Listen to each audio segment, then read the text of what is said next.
Welcome to Open Plaza Talks, created by the Hispanic Theological Initiative. Each episode focuses on a topic that matters to you, whether you are in the field, the academy, or the clergy. In this episode, Daniel Montañez talks to Dr. João Chaves about his new book, Migrational Religion, Context and Creativity in the Latinx Diaspora. This episode of OP Talks is a partnership with the Mygration Christian Conference.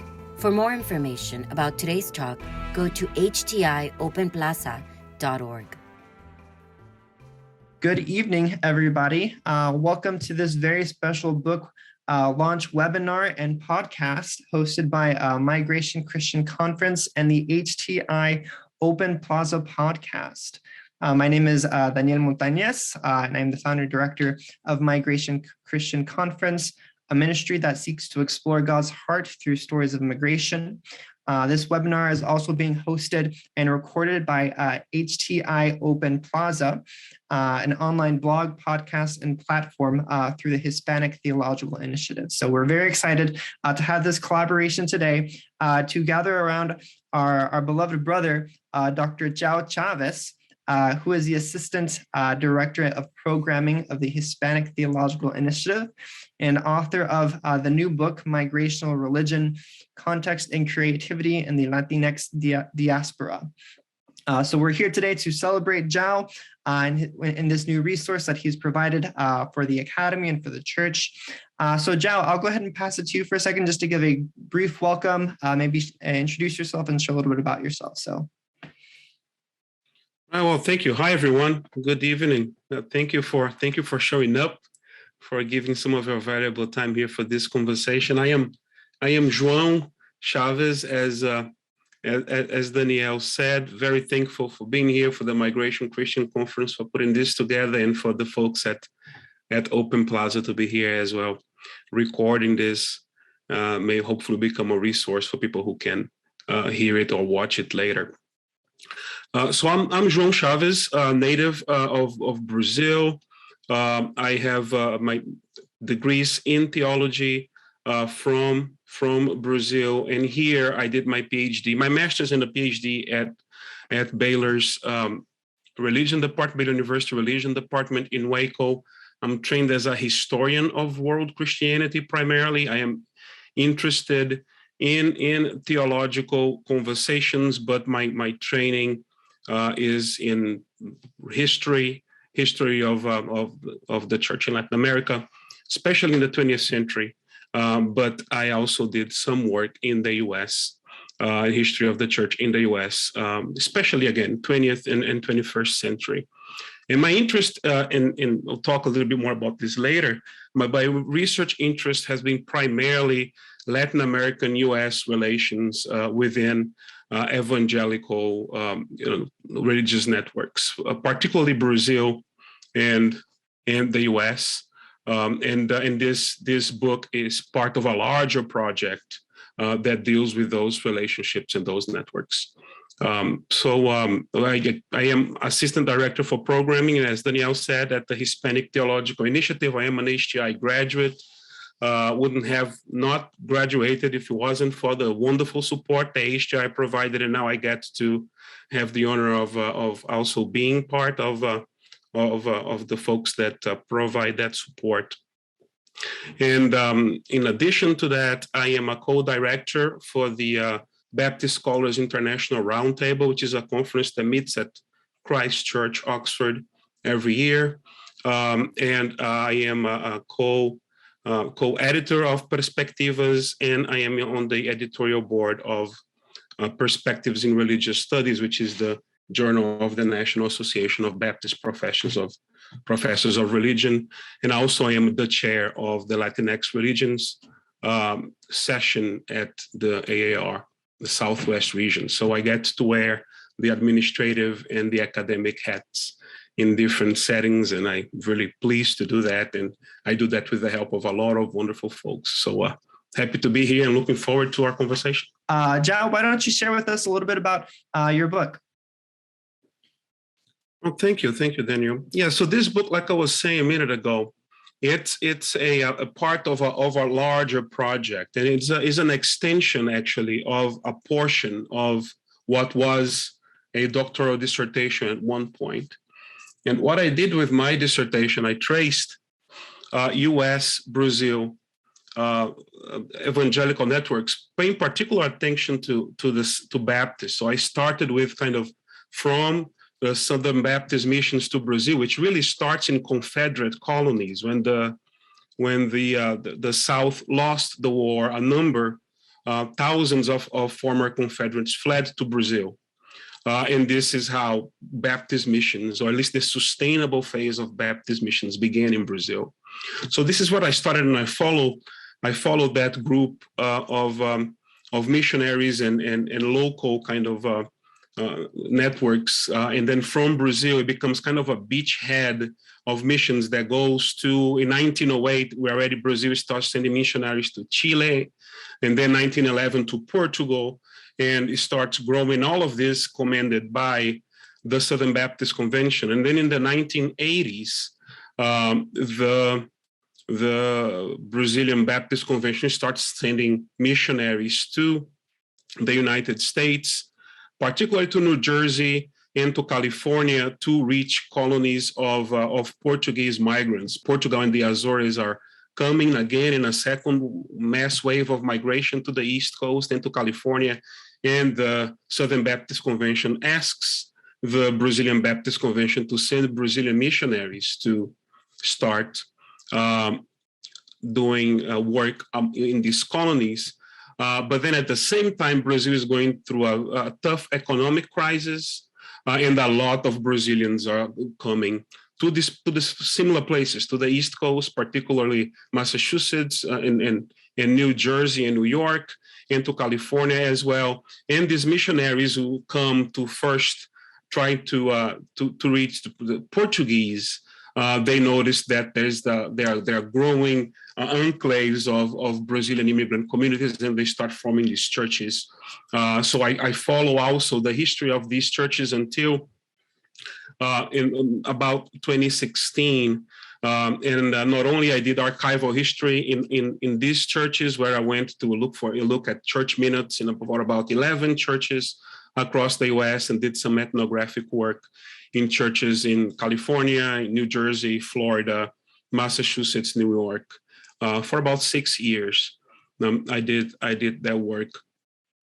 And so what I noticed looking at this portion of the work, of the most recent portion of the work that became this book, was that the dynamics that changed the identity of these churches, that they were imagined by their leaders as copies of the church that they have in their home countries, you start shifting because of the experience of migration itself. And in that particular community, among predominantly Brazilian churches, but there are people from other countries as well, both Portuguese and Spanish-speaking countries that go to these churches.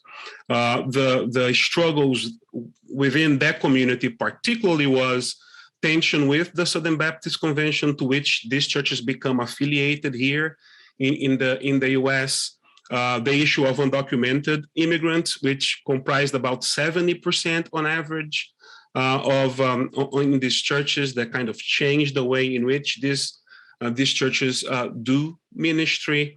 The Pentecostalization of Brazilian Protestantism in general, but in the US in particular, a great number of migrants, for a few reasons that we can talk about, that come to the US are Pentecostal migrants, but they join these traditionally non-Pentecostal churches, mostly out of a sense of ethnic solidarity, rather than doctrinal stance, but because of the Baptist polity that affected these churches in a particular way, and also issues of concerns with women leadership, which traditionally these churches, for being connected to the Southern Baptist Convention, could not accept, but these immigrant churches do flexibilize that quite a bit. But dealing with these dynamics and a few others that we can, of course, talk about, I noticed and I argue that these communities develop what I call incipient immigrant theologies, which are not really theological articulations coming out of these churches, but like uneasiness with the traditional theological stances of the Brazilian Baptist Convention, which is much like the same with a few differences from the Southern Baptist Convention. So that's kind of the particular story that I tell in this book. It is, again, from the migration or from the 1980s until today. And then the first half of that research is going to come out next year in another book that deals with missions and race in Brazil. So this is kind of part 2 of a longer research that's coming out before part 1. But again, the main argument here for me is that despite the fact that there are Latinx theologies or Hispanic theologies or Latino theologies, they are very important. Looking at how theological development happens in these immigrant communities themselves, what you actually find is a uneasiness with their traditional theological dispositions. They are rather conservative in comparison to theologies that come out of Latin America, like Misión Integral or Latin American liberation theology. But that uneasiness doesn't come out of an encounter with these theological articulations that people in these communities find compelling. Rather, it is the experiences of migration itself that kind of pushes them out or kind of get them to reflect on the insufficiency of traditional theological articulations of the denominations to which they belong. So again, I mean, there are many works there, excellent works on immigrant networks. Many of them do not look at groups that are circumscribed from within a denomination. There is a shift in the study or in the field of world Christianity itself from denominationalism to networks, and there are good reasons for that. And I actually argue that they're both happening here within these communities. But for me, it was interesting to look at the communities that are circumscribed from within a denominational kind of self-understanding, to see how migration kind of affected these churches, and it does it in some of the ways that I mentioned, and in other ways too that we can talk about more if it becomes something that you like to talk about. Wow, absolutely. Thank you so much, João. That is really exciting to hear that there's a part 2 of this book coming out in a year. We're looking forward. We'll probably have to do another webinar podcast to talk about that second book that's coming out as well. So thank you so much for taking some time to share a brief overview of what this book entails. What's your hope for how you hope it'll be received and how it'll contribute to this larger conversation of migration going on right now within the academy?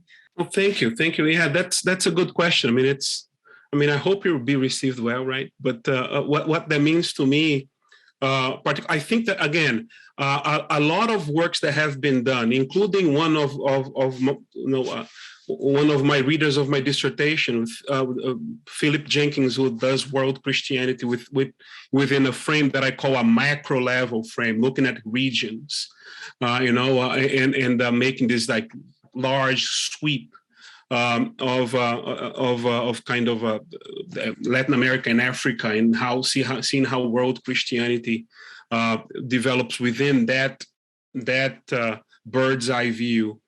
So there are many works in that direction. I can mention him, Afe Adogami, who is at PTS, and others.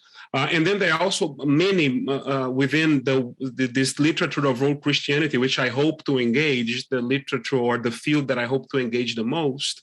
There are some micro level studies as well, people who study, churches or one theme. I can mention an excellent book that came out by an HTI graduate recently too, Tito Madrazo, Predicadores, also published by Baylor University Press, that he looks at, preachers in North Carolina, maybe, and then does an excellent collaborative ethnography of those.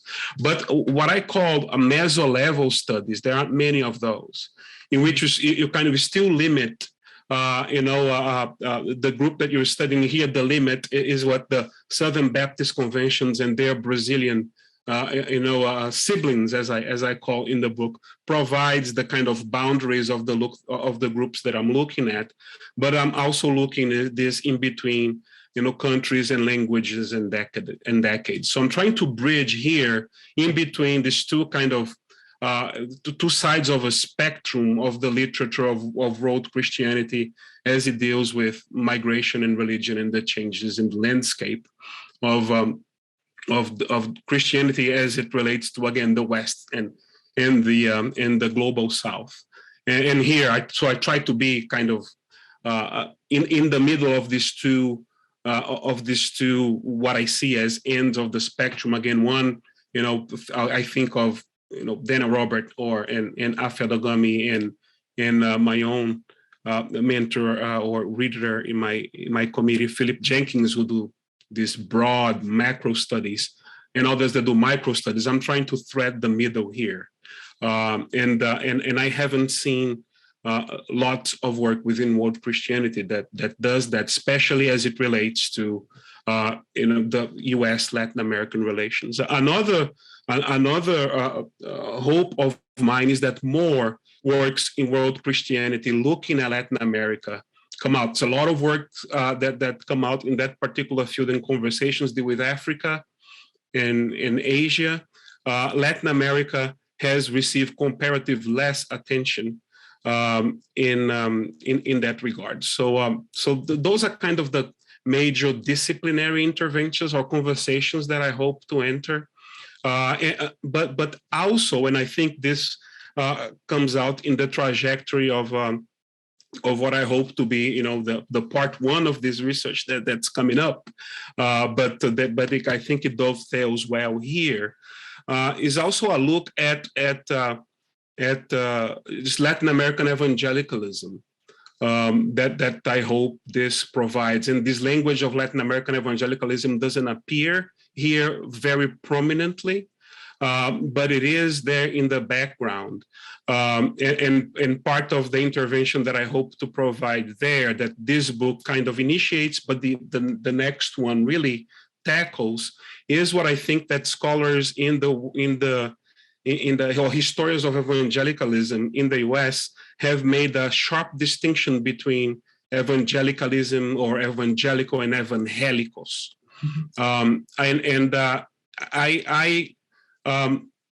hope to problematize that sharp differentiation a bit. I think that on the ground, one can look at important figures in Latin America. And I think of the book that came out recently by NYU. I forgot the name of the author. It will come to me in a minute. That talks about the history of the Latin American left, as he calls it. So he mentions Samuel Escobar, René Padilla, and others who have offered great contributions, but never, or like Misión Integral, or even discussions within Latin American liberation theology. Wonderful theological interventions, but they never really found sustained majority place within Latin American evangelicalism. So it seems that if one does an intellectual history of Latin American evangelicalism, one can talk about this evangelical tendency as being somewhat representative. But on the ground in these communities, one rarely sees that. And when one does see that, it is within, at least in the communities I've seen, it is paradoxically within communities that are in more affluent neighborhoods and have highly educated ministers. So that's another kind of more marginal point that this book touches, that I think my long-term research touches more strongly, which is questioning that what seems like a romanticization of the relationship between Latin American evangelicalism and social justice that is prominent in many places, but is particularly, and I feel more strongly in my own Brazil, where the evangelical majority supports our current administration, which is a version of the Brazilian Trump, as people call Bolsonaro, is very much there. So that's the other kind of more muted point there, but I hope that it comes across at least slightly here, but it will come in more prominent ways in future contributions, I hope. João, I wanted to talk with you about something that you had mentioned. You had mentioned that in one of the chapters of your book, you dedicated to the idea of Pentecostalism and the idea of role of women in leadership. So how would you describe this contribution of women in the church in relation to the conversations of migrational religion? Yeah, those two things in some ways for this particular network of churches sort of come together.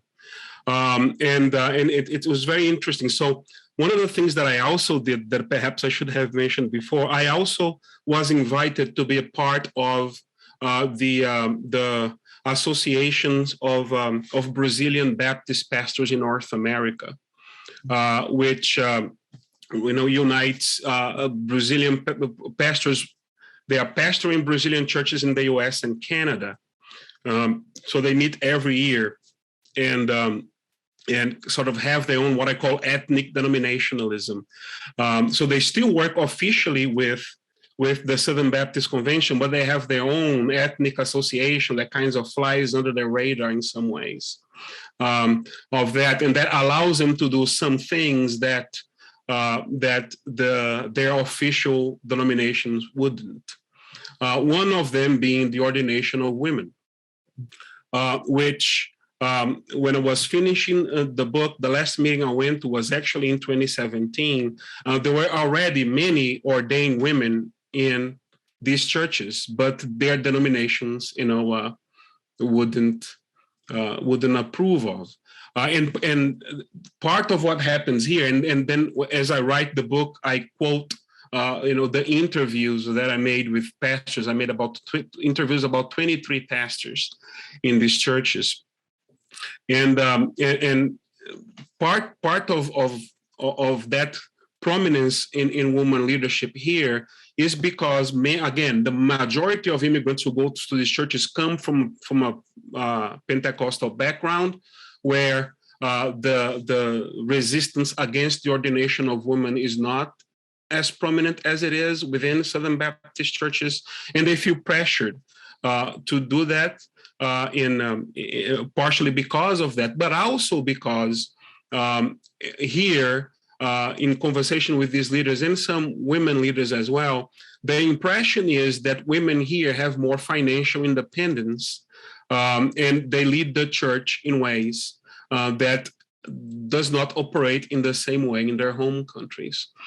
So all these things converge into an interesting kind of push, a bottom-up, in a sense, push of these communities that want to have these women to lead, and some of them do, and some of them pastors communities that and they're ordained by the church, but that their official denomination will not recognize that ordination. So partially in relation to this, I interview one of the pastors that I quote in the book, that and he says, and I'm paraphrasing here, but he says something like, and he's kind of thinking about their positionality in relationship to the official denomination, which is the Southern Baptist Convention. They say, we consider the Baptist Convention to be our big mama, he says, because they went to Brazil and they gave us the gospel, and now we're here and we're part of them. But when we try to work with them here, we have problems, right? Another pastor says, if they came here to our meetings, they will kick all of us out.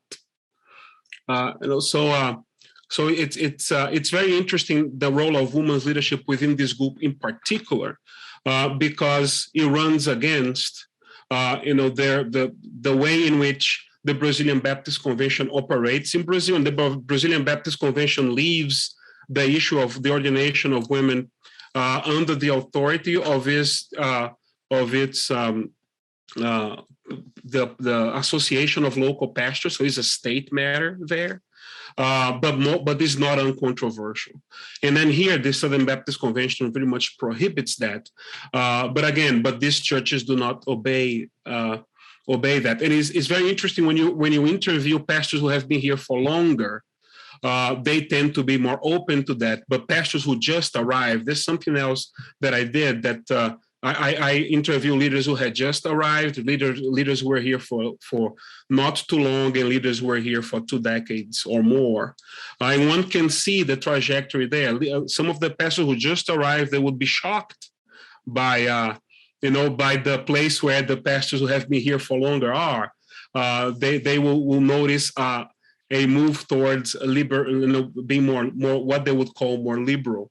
And part of being more liberal was accepting Pentecostal practices and accepting more women in leadership. And one of the pastors that I think I quote in the book as well said, I was trained in the same seminary as my colleagues were trained. I went to the same places. We belong to the same denomination.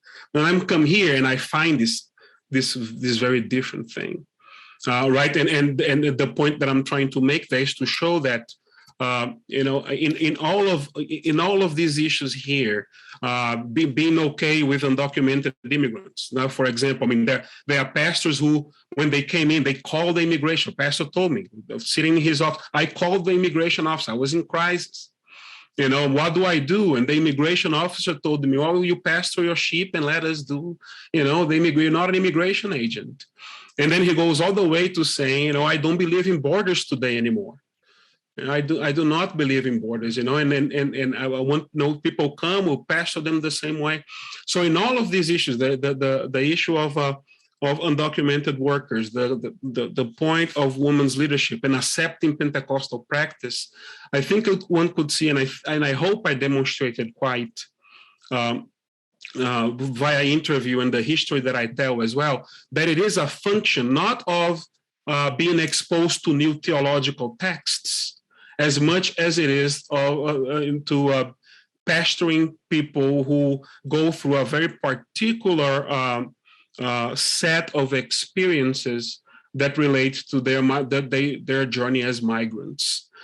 So what part of my argument here is to show that again, it's not a theological education or exposure to different texts of theologies that provide those changes. They are very noticeable.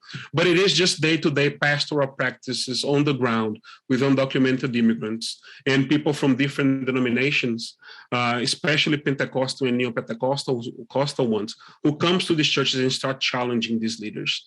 And so so they do not know how to articulate a coherent set of theological responses to these issues, but they definitely know and are able to see the limitations of the theological stances of the denomination to which they belong.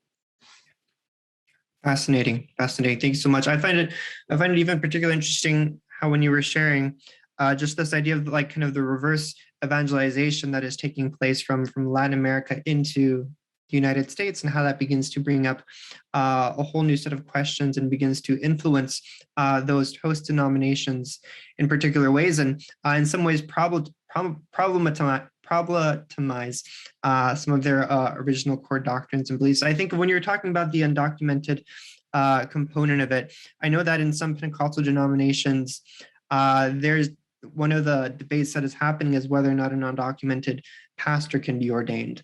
And there's controversy often around that. So I think speaking to kind of those complexities that take place and how kind of these Latinx communities can begin to influence and begin to change the host country's denominationalisms, I think is very powerful. So thank you so much on touching upon that. I really appreciate it. Can I just say something about that real quick? Because I deal with this issue of undocumented pastors too, and the same happens here. The pastors were completely against undocumented pastors. As a matter of fact, some would say, if you are not documented, you can do anything in the church. You can be a treasurer, you can, sing, you can preach, but you cannot be ordained. Right. So that is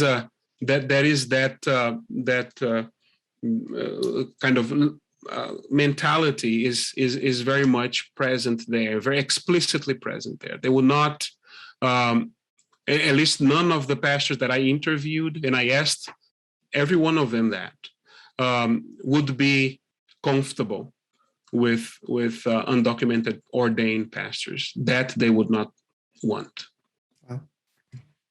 Wow, that's fascinating. Wow. Okay, well, I'll go ahead and ask one more question, and then we can open it up to the group here on the Zoom call. What is one takeaway that you would want people to take from your book that you believe is important for people in the academy as well as church leaders to understand in order to better serve and understand immigrant communities today? Well, thank you for that question. I think that one of the things, or one takeaway, will be that, and I think I tried to show that in the book, is how looking at these communities and the way in which the struggles of the people that go to these communities kind of guide the change in the identity of the community itself. So there is a very deep listening happening from these pastors to these communities. The listening, and I think I showed this more clearly in relationship to undocumented immigrants. And in identification with the struggles of those. I mean, most of those pastors, and then I begin the book narrating experience I had in the meeting of the Association of Pastors, where the speaker, one of the speaker was one of the most famous authors ever. He sold over 15 million books. He has blockbuster movies, from from his books. Name is Augusto Cury. He has works translated to English as well, many languages, 17 languages, I think. The other one was a pastor of another speaker was a pastor of a 14,000 member church in São Paulo. There's a huge cloud of followers in political spheres, and a lot of pastors there were invited by Bolsonaro to the Bolsonaro team to go to an event when he came to the US. So these leaders, they are very much, which is a very interesting group of churches to study, partially for this, because a lot of the pastors here, they are very much intellectual and even social and class elites. In some sense, one of these churches had 2,000 Brazilian members. Another one was a multi-site church in the Bay Area. I mean, the leaders are not what one would necessarily picture, depending on how much one knows of these stories. As a pastor that is not the image that usually comes to mind with our prejudices today of a pastor of a church that is made up of 70% of undocumented immigrants, right? I mean, some of these churches are immense. One of them bought the multi-building campus of the American church that used to host them when they were just a little congregation. That's how big they grew. And then, of course, the pastors become very powerful people, especially because their power also comes from, being connected transnationally, but having financial resources in dollar. That when you factor in the exchange rate, it gives them even more financial ability to do what they do transnationally. So all of that to say that despite all of that, that is deep listening from these communities to the people they serve, and then social issues of social justice, although do not come with the theological articulations that one would see in classical Latin American liberation theology, for example. It begins to appear there in other ways, in more practical ways. And one of the churches, for example, a mega church, the pastor has cars. He has a ministry that he has cars. At one point, he had over 26 cars so that he can give to people when they come. Also, the immigrant comes, he has a car to give to them. There are churches that have offices that help rent apartments for people before they arrive. And I asked, and what I asked these pastors were, don't you think that you are influencing, migration in that way, and the kind of migration, knowing that this group is predominantly migrates as undocumented people? They didn't even want it. What they said was, yeah, maybe, but we don't care. When people come here, we need to help them. And if that is not necessarily square with the theological and moral ethics that they learn in seminary and they still preach in the pulpit, they seem completely fine with that ambiguity. And I thought that was something that it was one pastoral lesson that I thought will be very powerful if you will learn by some churches in our majority culture today. I see we have our first question here from Ivanessa. My question, I guess, is a little, it's like a surface level question, but I'm just curious. I heard as you were speaking that you mentioned a lot of these differences sometimes don't come down to new understandings in theology or new theological texts, but about the journey itself or the experience that a migrant will have. I'm sure that you had already a lot of ideas in your mind after reading the literature on migration and all of these experiences. I'm sure you already thought, even before you started your research, okay, I'm assuming I'm going to run into these challenges that these migrants are dealing with because it's in the literature, because I know maybe from personal experience, I don't know your life, but I'm sure you came with a lot of assumptions. Were there any challenges that migrants had or that were part of this whole process that you weren't expecting to run into, or challenges that maybe are arising now that are new because of something that's been happening recently that is not really a part of the literature because it's, migrants haven't really had certain, issues come up? I don't know exactly how to properly phrase my question, but just, are there things that surprised you or new things that migrants might be struggling with just because of, things that we have now, or different situations maybe that have arisen, because of social media, or just anything different that stood out in any way? Oh, thank you, Vanessa. Yeah, I think I understand your question, and there were a few things. One of them very uncomfortable for me particularly, but I'll start with another one. Then I'll come around to this.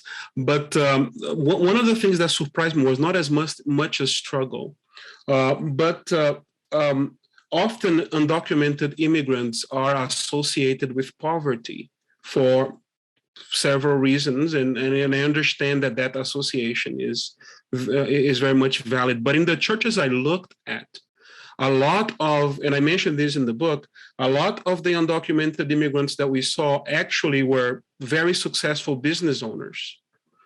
And not only women mostly with cleaning companies or restaurants, but also men with construction companies, and sometimes insurance companies. So that it was very interesting to see that many times in these churches you have, so one of the church, for example, in the Boston area that I visited and did some ethnographic work and then also some archival work. They had Harvard professors who attended the church, but the leaders of the church were mostly undocumented immigrants who were business owners and who made a lot more money than that individual.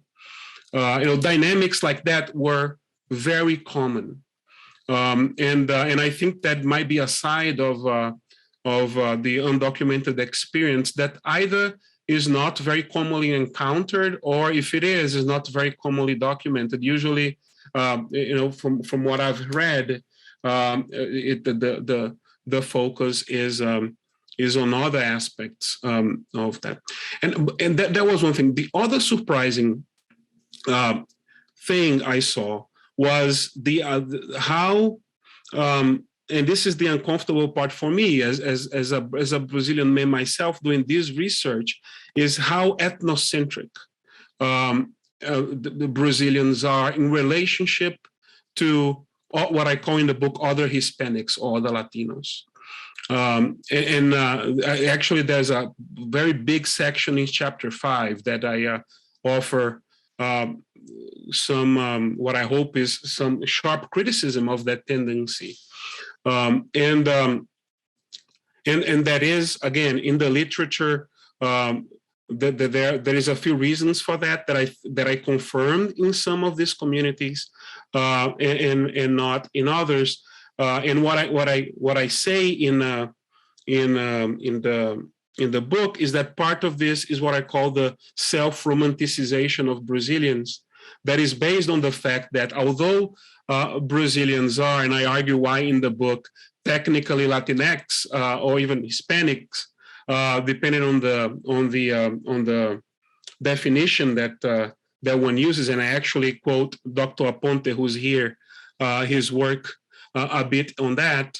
As a matter of fact, Dr. Aponte, one of my epigraphs is from your book Santo. There's a lot of complexity there, but anyway, part of that is the self-romanticization based on the fact that among Latinos or Hispanics, Brazilians are often seen by the US dominant culture positively. As a matter of fact, in 2017, when CNN came up with the coolest nationalities, Brazilian was number one, and was the only one top 10 within Latinx, region. So it is true of every ethnic group that they rather be associated with their national identity than with their pan-ethnic identity.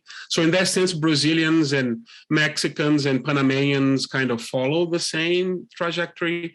But the way in which Brazilians try to capitalize in their dominant culture's positive perception of their culture is by distancing themselves from the pan-ethnic label that most appropriately define them, which is Latino and Latinx. So I deal with that quite a bit in that book, and I'm also writing a chapter with a sociologist friend who, as a Brazilian, also works here in the US for a textbook, which is a question of Brazilian Latinx that we're going to kind of flesh that out a little more. But it's interesting because then you have the leaders of these communities, the pastors of these churches, wanting to have Spanish-speaking ministries and multilingual leadership in their churches, depending on the region and the makeup of the church. And they have issues because, according to them, the Brazilians just want to dominate.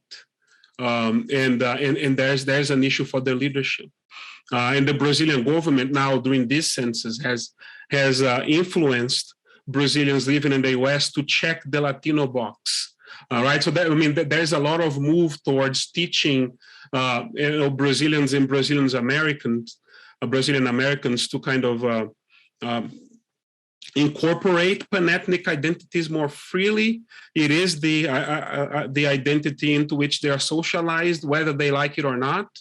But there is some tension there. That surprised me, Vanessa, and surprised me negatively in different ways. So again, is that is also here a class dynamics where depending on class and education, the leaders, for example, are very much welcoming and seeing that yes, we need to be counted amongst pan-ethnic groups, so we look stronger, we're not so isolated.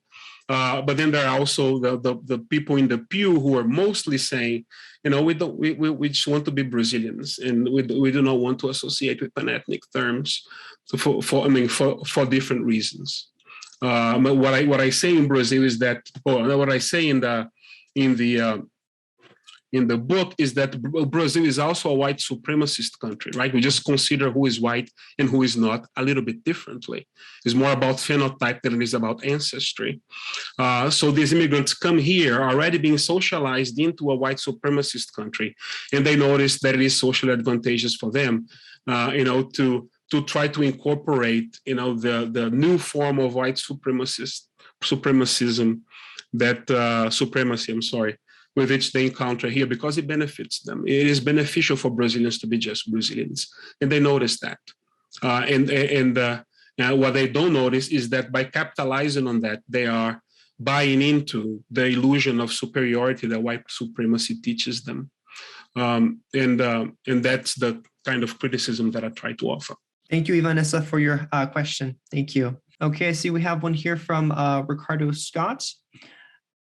Please go ahead and introduce yourself and where you're calling from. Good evening, everyone. I'm Ricardo Scott. I'm calling from Florida. I'm a student of Gordon Conwell, actually in my final class to graduate, but I saw one of my former professors, Professor Montañez, so shout out to you, sir, kudos. Thank you, Professor Dr. Chaves, rather, for your book, and I was listening keenly. There's a lot of stuff to actually, I would say, to digest, but one of the questions I have for you, I noticed you mentioned the Southern Baptist influence on Brazil, when they migrated back in the early years. And one of the questions I have for you is, I know that they impacted the evangelical community. Of course, the question I have is, what percentage of Brazilian would you say was impacted by their move, and in terms of when they migrated there, what was the percentage of Brazilians that was impacted? I know Brazil is a fairly big country, so we want to speak to that. Thank you. Well, thank you for the question. Congratulations in advance. It's around. You can see the light already, right, Ricardo? I know the feeling, man. Hang in there. Let me see if I understand your question correctly. I think that you're asking, correct me if I'm wrong, Ricardo, how much of this Southern ethos that it was kind of brought to Brazil via, Confederates and missionaries, kind of influenced the country as a whole. Is that it? Okay, yeah. Oh, that is a very interesting. Numerically, the Brazilian Baptist Convention is the largest non-Pentecostal denomination in Brazil.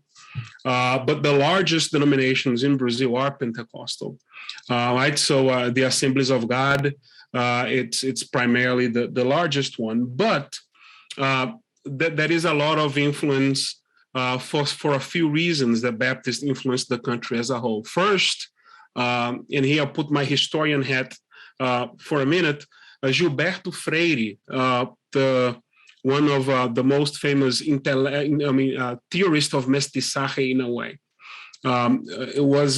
came to the U.S. to study at Baylor in Texas via his Baptist affiliation. When he saw the way in which African Americans were treated in Waco, he left the Baptist. He went to Columbia to study with Franz Boas, an anthropologist. Then he went back to Brazil.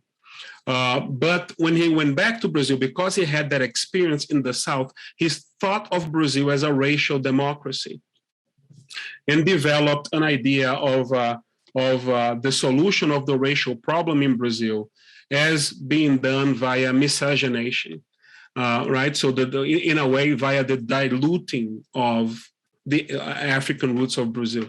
And the Brazilian government ran with some of that. So basically the way in which forms of white supremacy have been able to maintain themselves and show their strength in Brazil was via Gilberto Freire's ideology that was picked up by some governmental policies later. And that came via his Baptist journey.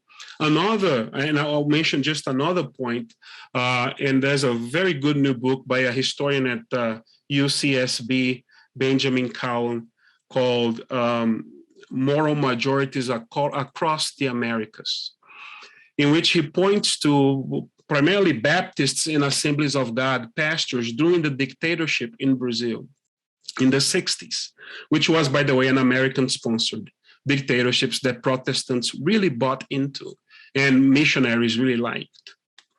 It is during that dictatorship, according to Cowan, and he has a very compelling argument, that Baptist leaders and Assemblies of God leaders kind of shape what becomes a transnational Christian right or a transnational religious right.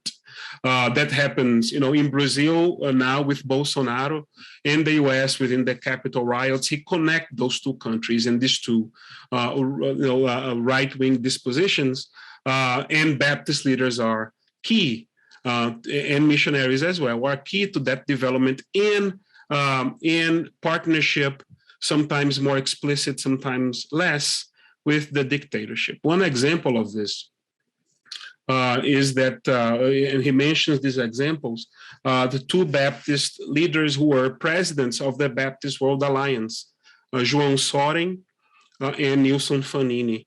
And again, Billy Graham went to Brazil several times and filled several stadiums, and was very much also, as a Baptist that he was, part of the narrative, not only here by supporting Nixon and Reagan and so on, who also kind of influenced Brazil with their foreign policies and the support for the dictatorship, but also by doing particular forms of social and gospel evangelistic crusades in Brazil.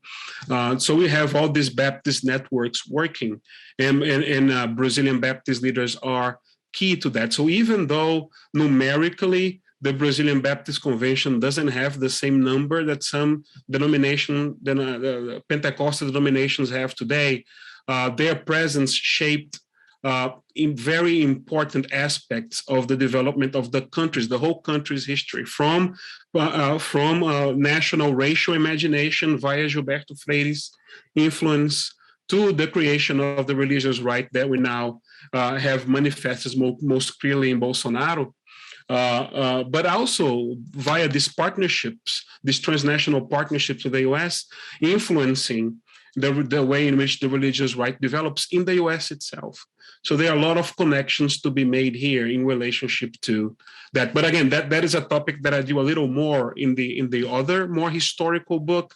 This one, I just focused more on these communities, but in terms of to answer very succinctly, of the influence of these Baptist missionaries and locals in Brazilian history, it's very important. And then one can mention the Rockefeller Foundation that was also influential in U.S. foreign policy in Brazil. Rockefeller was a Baptist, even though not a Southern Baptist, and so on. So there's lots of influence there to be talked about. We have Kenia here. Feel free to introduce yourself and any affiliation that you have. Hey, I'm just a community member here. I really appreciate you. When I realized you're Brazilian, and then realized you focused in the book a lot about Brazil, the title of the book stood out to me because it is so inclusive to the Latin American experience. And I was like, that's interesting, because that experience of us and them within the Latin, Southern, and Central American community is very felt. So I was like, oh, I wasn't sure if that was intentional or if that was like, you're just super politically correct anyways. But like, it's a very, very, it's very, like, now that it is intentional, it's very felt in its intentionality, I have to say. My question is, like, what's a forecasting in all your research and all your background and understanding? What's a forecasting you have? I'm not sure how young the people you interviewed were. I'm not sure how young leadership gets. I'm not sure how young you chose to focus for your research. But what's a forecasting of like the one or two changes or prominent issues or solutions or progresses that you foresee in the Southern Baptist Convention immigrant dynamic, whether it's it looks like they're really going to address anti-Indigenous sentiment, or it looks like they're not going to address that. You know what I mean? Like, does that make what's something that you anticipate is going to be in the forefront of the spread of that religion, I guess? Well, thank you for your question. Yeah, it was very, very much intentional there. The use. I mean, I believe that's the case. But again, with and I'll touch what I hear, a couple of elements of your question here, and one of them I think touches on this, is that sometimes it takes a couple of generations to get used to pan-ethnic terms like this. It is, again, very common for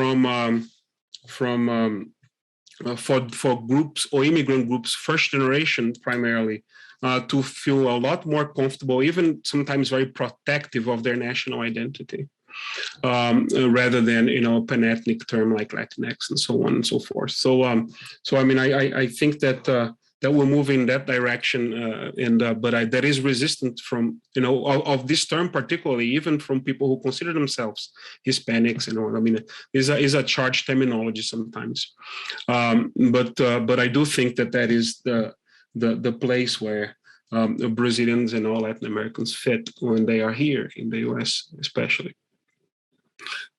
In terms of for how young I got in terms of the people, again, is a very young immigrant group. The 80s is when, so about 40 years ago is when we see kind of the first mass wave coming in the 90s, and so on. And another thing that happens here with Brazilian immigrants that I did with the book as well is that that is what some sociologists call the myth of return. If you talk to 90% of them would say, we came here to make some money, we're going back to Brazil. All right, so the pastors would say that the Brazilian, one pastor says, and I quote this in the book, he says, Brazilians don't migrate, they come.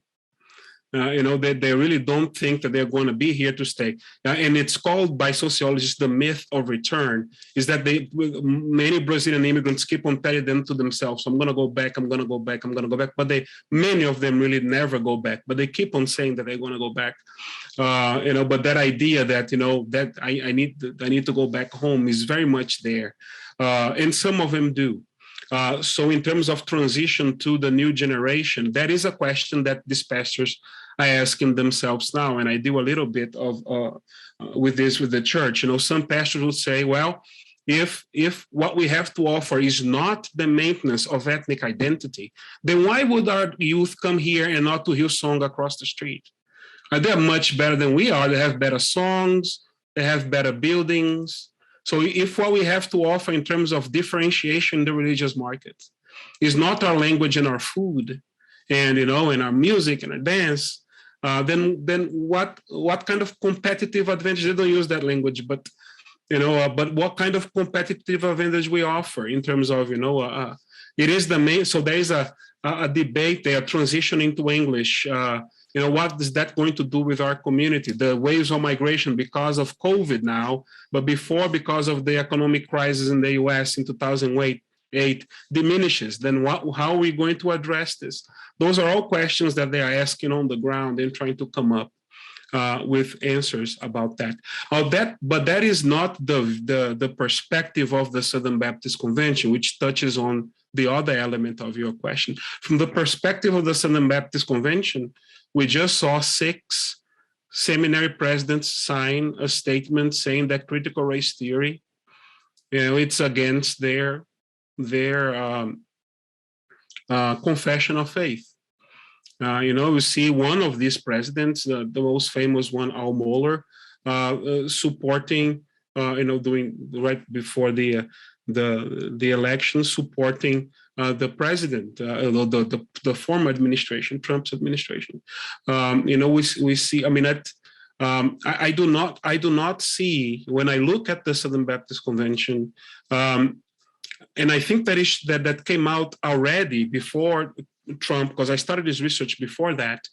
Already in some of these communities, it is actual a move in a different direction, in a direction of becoming more rigid in regards to racial, ethnic, sexual, gender dynamics and language, and in terms of immigration legislation too. So we have it's very interesting because one of these pastors, I asked, he preached from the pulpit, everybody in this church needs to vote for Hillary. That was during the election in 2016. And I asked him, aren't you scared to lose the 501c3, status? Because you lose your tax exempt status if you start doing political campaigns from your I mean, people do it all the time, right? But they don't name the name. If you name the name, then you lose deniability. Then you're really like doing it. And he said, no, this is very important for our community. I'm willing to risk everything for this. So he's campaigning for against and then 81% in that same election. Is good to remember that 81% of white evangelicals voted, for the Trump administration, which this pastor, at least this one, and a couple of others that I saw were very much going against. So all of that to say, in terms of if the story of these Southern Baptist affiliated folks goes in a direction, is not to say that the Southern Baptist Convention itself likes this direction or is even moving there. I hope to be wrong. But that's not what I see. Again, what I see is it's more connection with white supremacy and its policies and its affiliations. Again, that is not every individual there, of course, but an institution that large and powerful. I mean, there are some institutional boundaries, though. Even the most well-intended individual has limits to the extent to which he or she will go. I mean, I can mention Beth Moore, who just left the Southern Baptist Convention because of the issue with women. I can mention, Ralph West, Charlie Dates, two prominent pastors. One of them spoke in the funeral of George Floyd. Ralph West did. Was doing his PhD at Southwestern Baptist Theological Seminary. He left the Southern Baptist Convention because of their stance in the critical race theory. I mean, and one can go on here. So one hopes it would go in a different direction, but no. So part of the peculiarity of these communities is precisely that they are going in a direction that goes in ways that they are under the radar against the direction of the very denomination that they are part of officially in the US, and that sometimes support them financially and logistically in some ways. Thank you so much, Dr. Chaves. It looks like we have reached our time. Thank you so much for joining us tonight, Dr. Chaves. It's been great to talk with you and learn about your new book. Let's go ahead and give him a round of applause here on the call for him sharing about this excellent resource. I've put a link in the chat section for those who are interested in purchasing this resource. There's also a promo code there, 20% promo code plus free shipping and handling, I believe. Don't promise me on that, though. Just go ahead and check that out. And for those who are on the podcast call, you can just go ahead and go to baylorpress.com, look up his book, and the promo code is 17fall21. And with that, you should be able to get that promo code as well.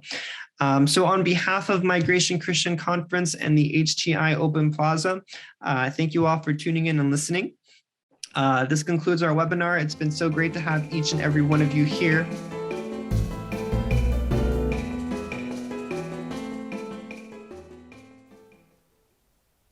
This has been an HTI production. For more information, visit us at htiopenplaza.org. The Hispanic Theological Initiative provides Open Plaza as a public service. The views expressed by the guests are their own. Their appearance on this program, or any reference to a specific product or entity they represent, does not constitute an endorsement or recommendation by HTI.